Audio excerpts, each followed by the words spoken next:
ایک حادثے کی وجہ سے میری والدہ کو کینسر ہوا، تو اس کینسر کی تکلیف دیکھ کے اور یہ احساس ہوا کہ پاکستان میں کوئی کینسر ہاسپٹل نہیں، اتنا مہنگا علاج ہے، ایک عام آدمی کیا کرتا ہے اس کو کینسر ہو جائے۔ 90% پاکستانیوں کے لیے اگر گھر میں کینسر ہو جائے ان کے پاس کوئی جگہ جانے کی نہیں، تو اپنی والدہ کی تکلیف دیکھتے ہوئے یہ احساس ہوا اور پھر میں نے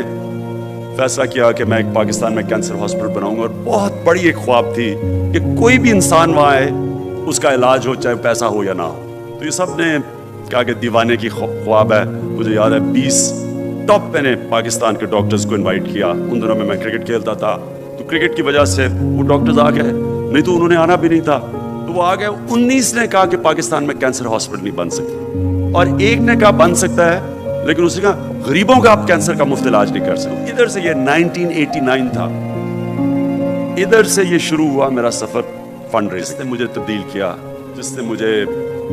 آج پالیٹکس میں اسی کی وجہ سے